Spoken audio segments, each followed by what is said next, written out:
Janai Broom. Are you kidding me? This is happening in Auburn, Alabama. We're a football school, but we're also an everything school. You are Locked On Auburn, your daily podcast on the Auburn Tigers. Part of the Locked On Podcast Network, your team every day. Yes, welcome on into Locked On Auburn, your daily Auburn Tigers podcast. I'm your host, Zach Blackerby, and thank you so much for making Locked On Auburn your first listen every single day.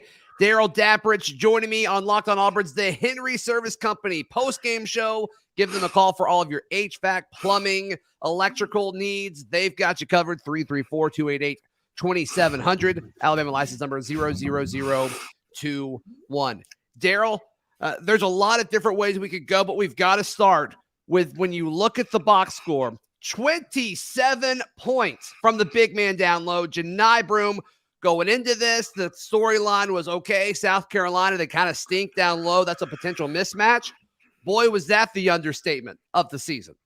Yeah, they definitely maximized what was a perceived weakness. You know, they game planned for Auburn being able to take advantage of some of that in the paint, and I don't have it in front of me right now. I bet you do with your big, new, gorgeous monitor.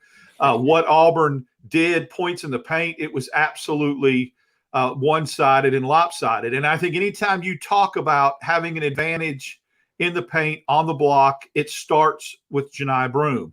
He had come off three 46 subpar. 20. Yeah, I mean, plus 26 in the paint is huge. Unreal. Yeah. And, you know, he had come off some subpar performances.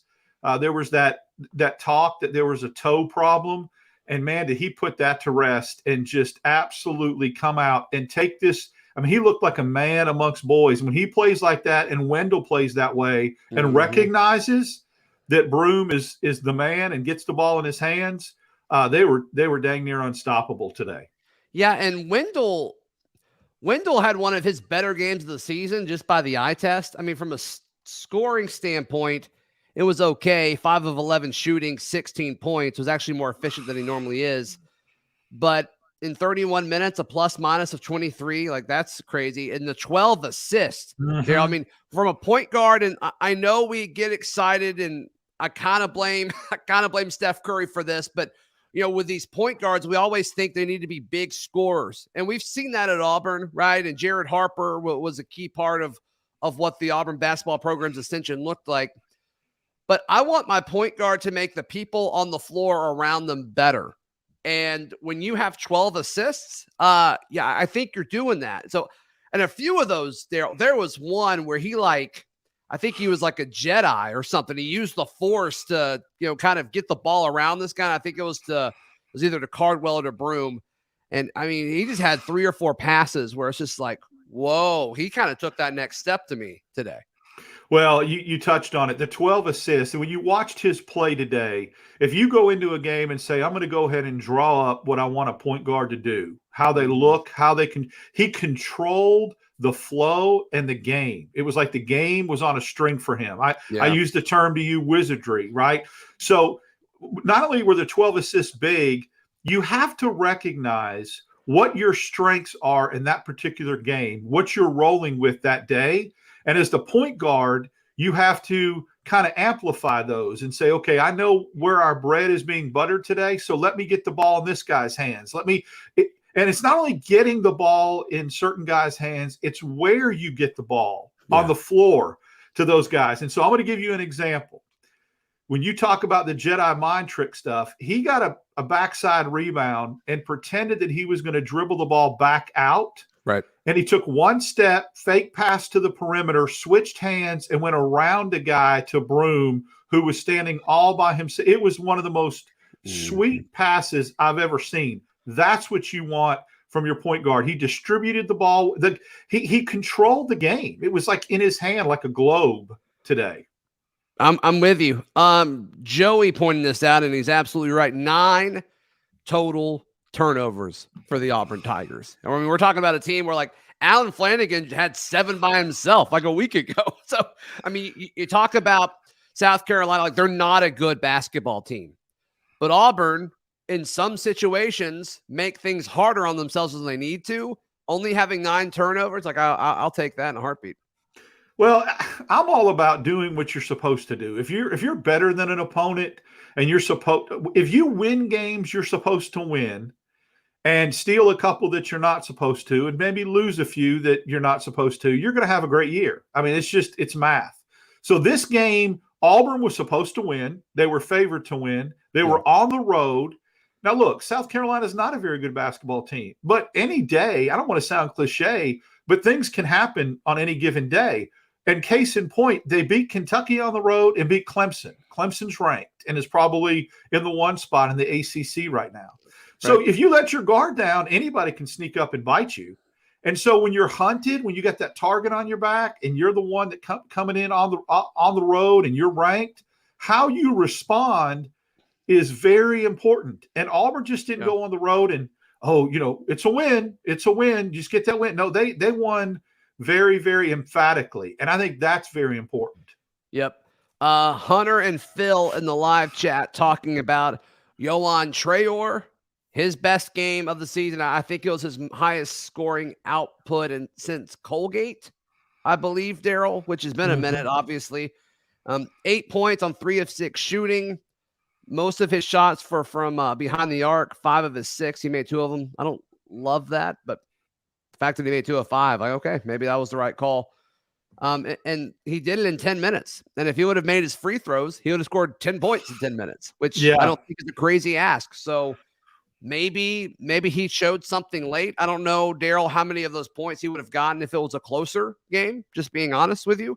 But still, I like what I saw from Yohan Traore today. I'm going to go on a limb and say this. If Traore figures it out and starts to mature as a freshman and finally, with that old adage that by the time you're done with your freshman year, you shouldn't be or play like a freshman anymore. You're already got that behind you. If he starts to come down the stretch and have a maturation process by getting games under his belt and contributes like that, watch out. I'm just telling you, because then Auburn becomes very, very dangerous from a depth standpoint because you've got a big who can score besides Broom. Because right now, Cardwell gives you about 4 points a game, defensive energy, but he's not a threat to get you double digits. You get a guy coming off the bench that's 6'10", that can get you double digits, and Auburn can make a very nice run.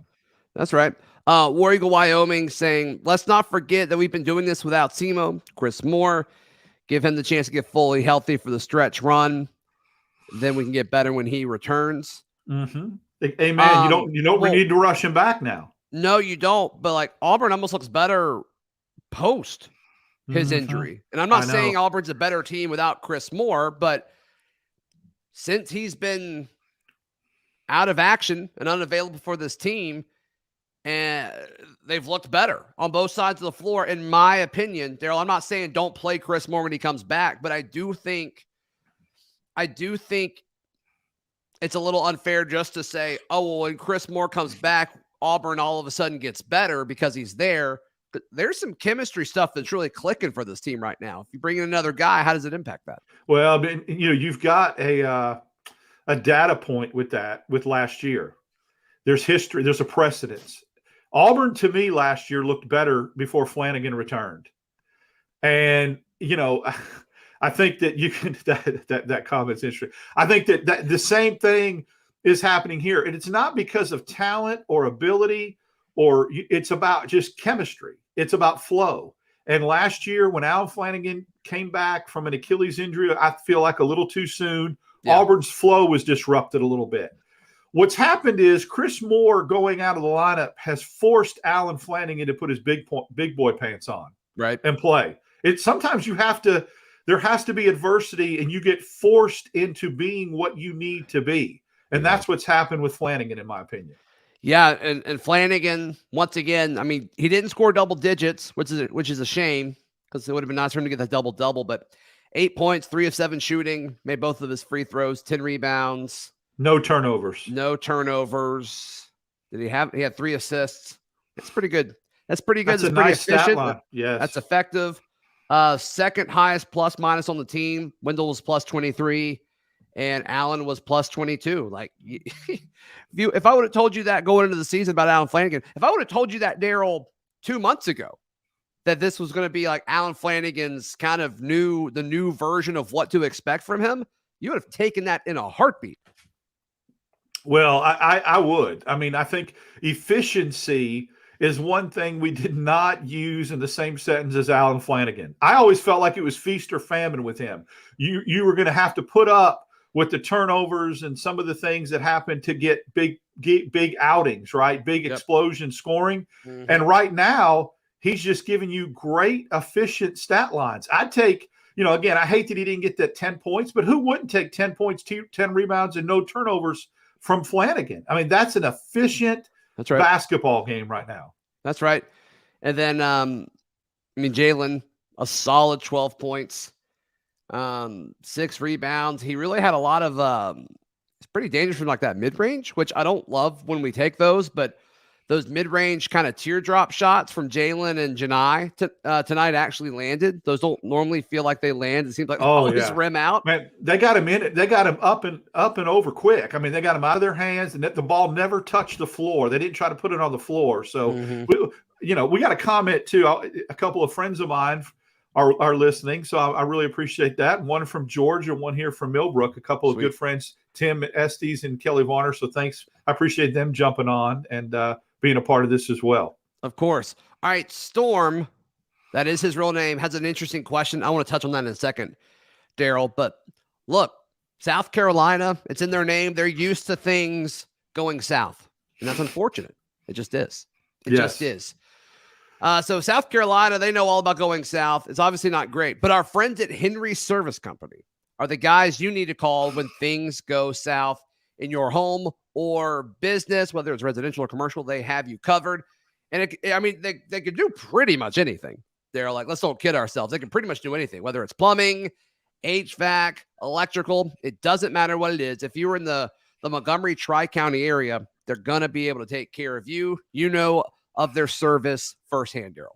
Yeah, they're a triple threat. I think that's the key is diversity, everything under one roof, being able to take care of HVAC needs and plumbing and electrical. It's rare that you can find somebody that's high level in all three aspects like that. And how cool is it, one-stop shop, if you own a company or you run a company like I do, and you don't have to call 3 different dudes to come out for 3 different problems. And that's one of the things why I use them and why I'm so pleased with Henry Service Company. Yeah, so be sure to check out our friends at Henry Service Company. That number, 334-288-2700. Alabama license number, 00021. Going back to the conversation about, I guess, Alan Flanagan and Chris Moore, Storm asked the question, so do you bring Chris Moore off the bench when he gets healthy? And right now, as we record this minutes after the game ends, and so we're a little emotional. We're not extremely level-headed talking about this, but I say yes. I think you have to start Alan Flanagan unless, he starts playing like he did, a few months ago. Well, let's be honest. We're booging a little bit, right? After let's boog.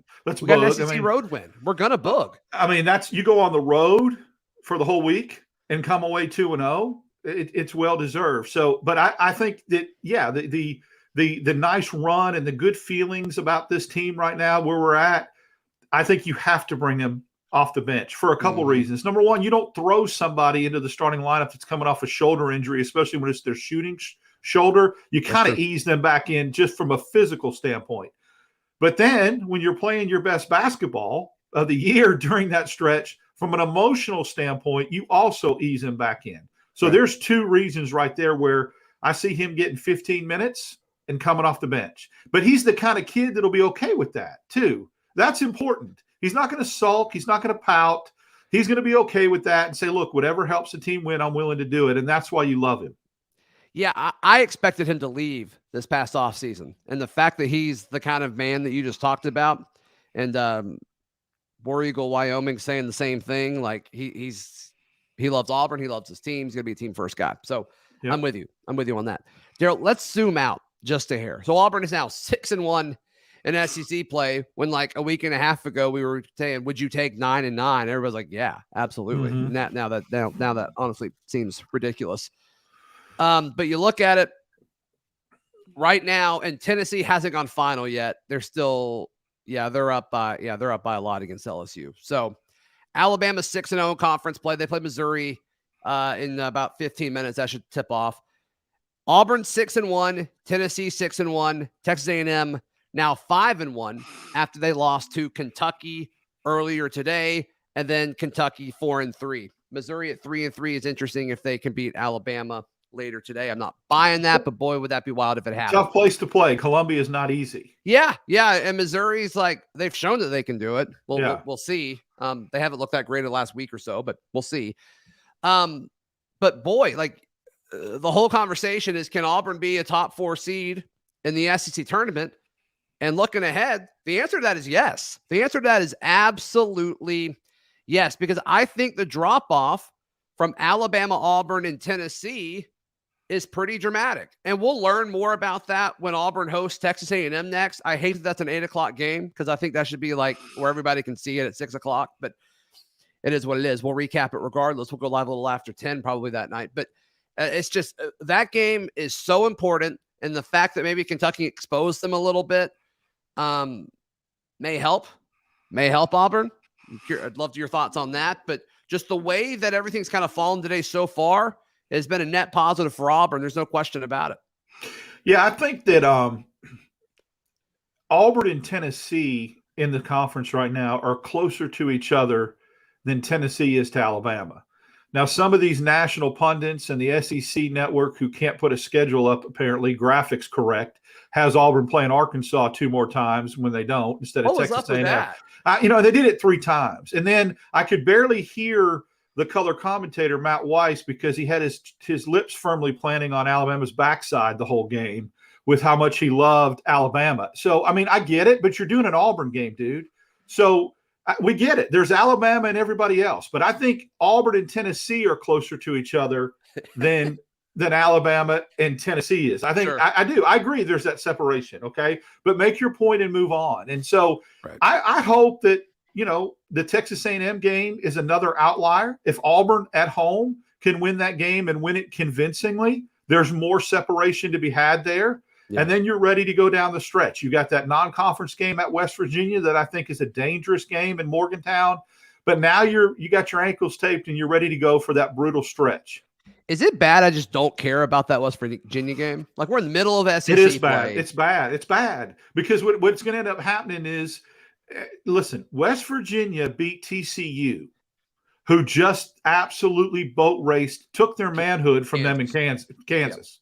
So you start playing the domino game, and then if Auburn goes on the road, which is a very tough place to play, and beats West Virginia, they look at wins like that at the end of look, it could make the difference between a 6 and a 5 seed or a 5 and a 4 seed come tournament time. That's why it matters. It doesn't hurt in the SEC. I get it, but it could. Auburn right now is playing for national seeding as well. And that's a great place to be. Let's just say it. At 16-3 and 6-1 and probably 13th or 14th in the poll that comes out next week, maybe 14th, they're playing for national aspirations. So that game matters. Yeah, and somebody asked what quad would that be. I'm trying to find that for you. I know this while you're looking that up. Auburn only has, they kept saying today, and I thought they were mistaken. I thought the Northwestern game was a quad 1 win. It was not, apparently. They only have 1 quad 1 win, and that's Arkansas. They're 1-2 in quad 1 games. Mm-hmm. Yeah, it was a quad 1 win, but they lost. West Virginia is 24th right now in the net, so that would be a quad 1 game. Well, there you go. Yeah, and it's on the road. It's not neutral. Yeah. That's a true road game. So those kind of games at the end of the year could be the difference between a 5 seed and a 4 seed. Yeah. So Ashton, to answer your question, it would be a quad 1 game next week. Oh yeah. Clay mentioned this, and I want to bring this up. Thank you for saying this, Clay.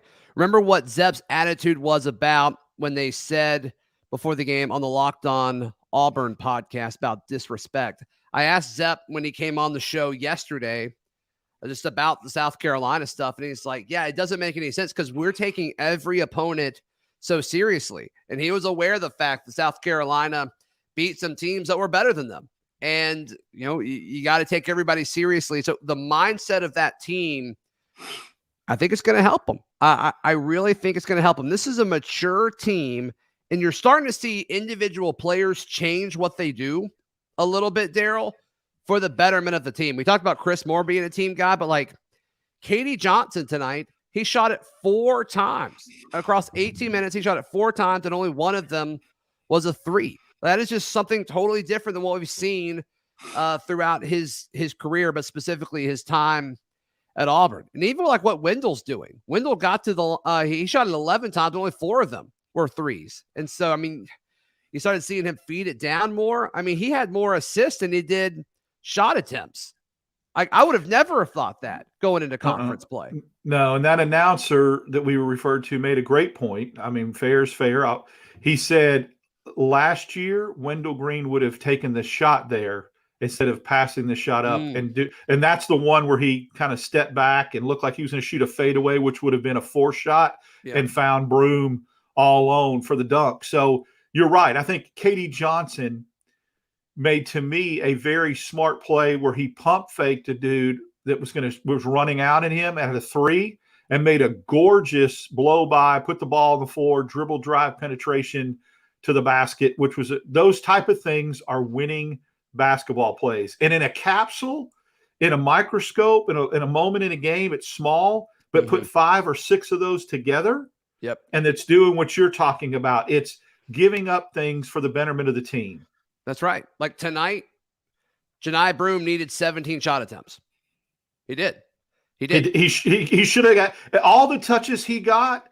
He dang well better got, because they keep feeding him when he's playing like that. And South Carolina could just not guard him. I mean, look, without G.G. Jackson, or getting 23 points and shooting from so much from the perimeter, that's a 30-point loss. I mean, he kept them in the game. At one point in the second half, all 12 of South Carolina's points were from him. So Auburn's fine with that. They took the other big guy that wears the headband, Hayden Brown, away a little bit inside. He was struggling with matchup problems. Wasn't quick enough to get his shot off. I didn't realize he scored 30. I didn't realize GG scored 30. I knew he was going off. I didn't realize he hit 30. I mean, that's impressive. But I mean, you would think where they had been if he just. I mean, you know what he's been averaging in league play? 9. How? Well, are they not throwing him the ball? Well, there was one game where he had like 0. Like I think he literally. I get it, game. But I mean, like, I don't see how that your average.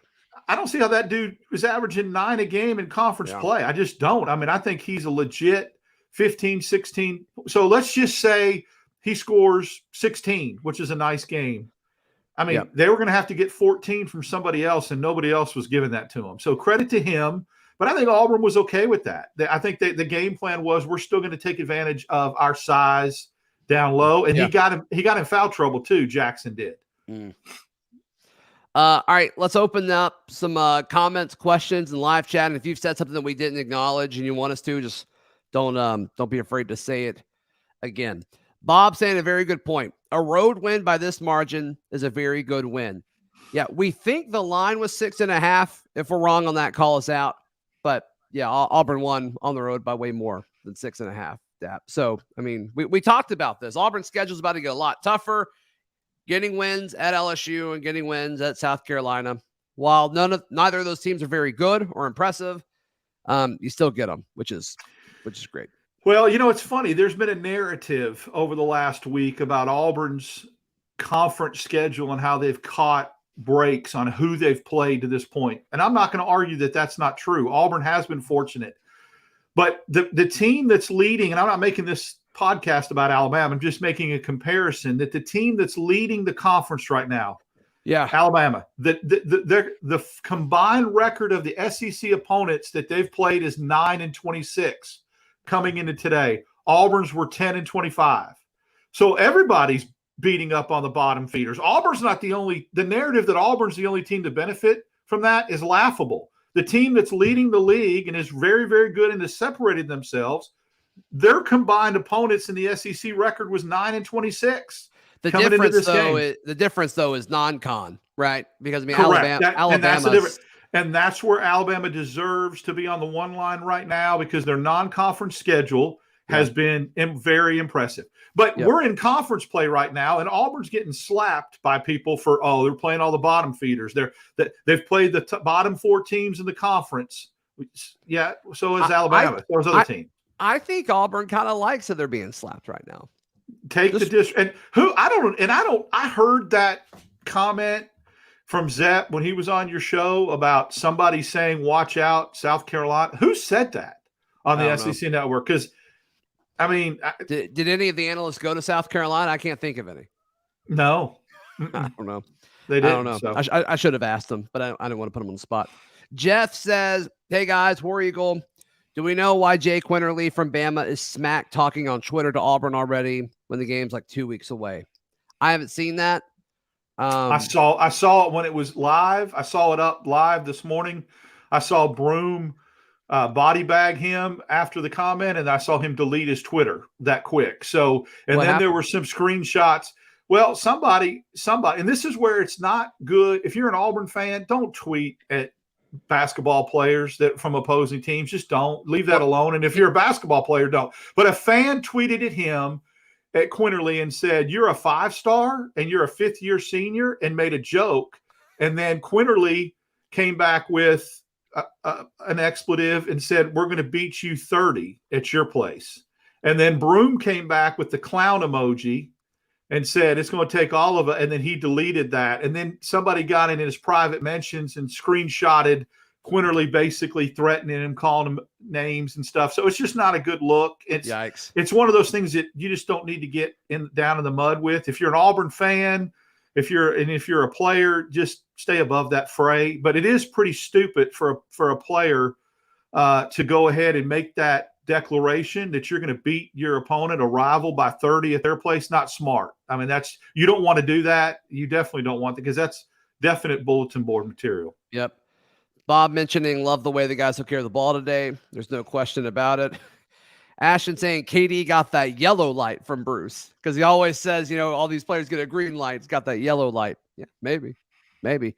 And I've asked Zepp on the show a few times. I'm like, do y'all talk about shot selection? Is Bruce telling y'all to modify that? Because it's changing. Like, it's very clearly changing.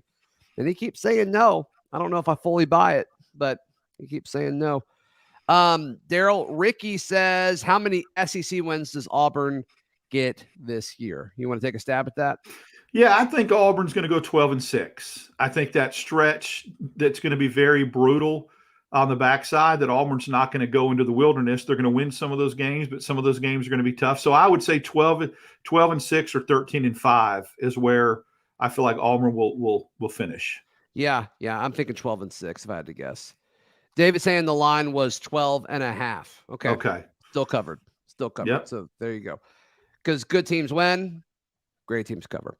Amen. And elite teams cover on the road. That's true. Let's see. Who else wants this? If they lose, his mention's going to be in shambles, Dap. Yeah, talking about Quinterly, I assume. Yeah, that'd be awesome.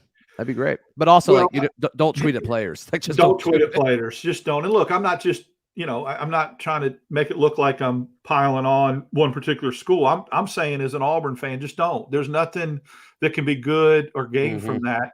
And he obviously, Quinterly wised up and deactivated his account right after Broom kind of called him out. But again, he deactivated his account. Yeah, I thought you were saying he took the tweet down. No, he deactivated his account. You couldn't even, for a while. You couldn't. In fact, in his mention, somebody said something about bad look to talk smack and then delete your account, and he went back at the guy pretty harshly and called him like I said, a foul name. So here's the deal.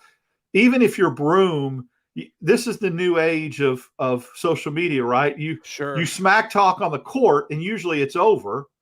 And when you get back on the bus, now you can do it on social media. And I just let a sleeping dog lie is the way I look at it. Answer with a double-double. Mm-hmm. But Broom calling him a clown was kind of funny. I go like, it's hilarious. The clown emoji was funny, and really he kind of set himself up for that. But again, it's one of those deals where that's unfortunate. Just settling on the court, all this extracurricular stuff, Yep, it is what it is, though. And I hope that people understand that, like we said, recruits, players, just leave them alone. Yeah.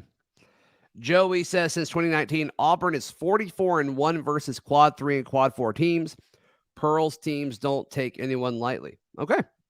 That's pretty good. I didn't realize that was a thing, Joey. Thank you for sharing that. If you watch and listen to his press conferences, he always goes out of his way to make it look like whoever they're playing is the defending national champion. Mhm. He'll highlight things and say, like his press conference, he talked about Jackson. He talked about the Kentucky game, the Clemson game. Right. He really has a way of making sure that his team's got the attention of who he's trying to play. Yep. Lucio says Auburn can't shoot threes, but Bama can't either. Auburn scored 81 points by shooting 17.6% from behind the arc. That's how many do they take? How many do they take though? Because to me, that's more important. Only 17.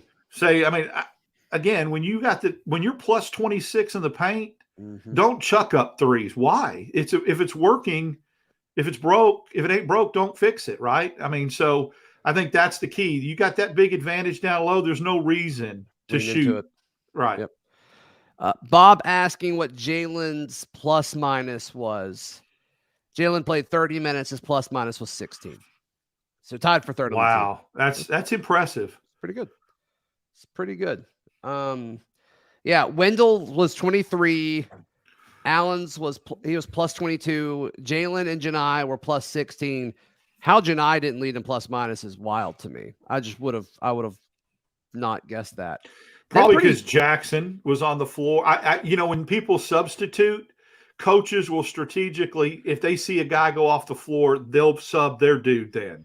Yeah. And I think that's what happened because they were kind of dueling each other scoring wise. So when Broom came off the floor, I think Jackson got his breathers. And so that kind of is what evens it out there. Trey Donaldson, 9 minutes, -8. And then Leor Berman, similar boat. He played 8 minutes, was -7. So not great. There's a comment earlier in the live chat that Trey looked lost out there. And I don't disagree. There's a reason he only played 9 minutes. I still don't understand why Zepp's not the backup point guard. I don't either. Zepp played 22 minutes, right? And got some points late when he went to the foul line. Got all of his points from the free throw line. I would love to see him be the backup point guard. I guess you can't start him at the 2, though, if you do that. You can't. I think I'm okay with that. Wouldn't you be okay with that? Oh, I would. But then again, you're taking your best on-the-ball defender out of the starting lineup. I actually think you can start him at the 2 if you just change how you rotate. Get him out quick then. Get him out in the first couple minutes. Get him out quick, and then he comes in for Wendell at the 6-minute mark or something like that. And then when Wendell comes back in, you can scoot him back over to the 2 and take KD out. So I think you could. I think you could do that. But and the emergence of Berman, say that fast 5 times, lets you do that too, because he's a natural 2. He is a prototypical 2 guard. Mm-hmm. So, yeah, and War Eagle Wyoming saying Leor providing quality minutes in reserve. Maybe 8 minutes and he was -7. That's not great. But it's like War Eagle Wyoming is in my head today because I'll say something. And it's not. He's not. We're saying it at the same time. It's pretty amazing. It's symptomatico. I've never seen you in War Eagle Wyoming at the same place. At the same place at the same time. Yeah, I may have a little secret account running here sideways. That's right. That's all I'm saying. Cool. Awesome. This has been fun. Thank you so much to the Henry Service Company for making this the Henry Service Company post-game show. Whether you need HVAC or plumbing or electrical, they've got you covered as long as you're in the Montgomery Tri-County area. Give them a call, 334-288-2700. Alabama license number 00021. Daryl, we will do this after Auburn takes on Texas A&M. Boy, what a crucial and important game. When you talk about standings and overall seeding in the SEC tournament, it's going to be huge. It's going to be a really, really big one. That tip is at 8 Wednesday night, and we'll go live right when it's over. Give us, you got any projections or predictions for that one? I think Neville Arena puts Auburn over the top. I think Auburn comes out and plays with a lot of high energy and emotion because they're so excited to get back home, and they also see the separation that can be had, right? So I think Auburn wins that game from anywhere from 8 to 10. Well, and also just another storyline about this. You know how good Auburn basketball's video team is. This will be the first home game now that they own the longest active home winning streak in college basketball. They're going to have something cool planned. You know it. I agree. And don't forget who knocked Auburn out of the SEC tournament last year. Ooh, good point. Don't think that's not circled as well. Good point. Dap, how can people give you some love, brother? Little Dap 6410. Follow me on Twitter. Monday morning with Ben Taylor, Auburn Opelika this morning, WANI at 710, Double D Monday. We'll talk all things sports. Yep. All things sports. And you can find all of my written work at auburndaily.com. We'll see you soon. This has been Locked On Auburn.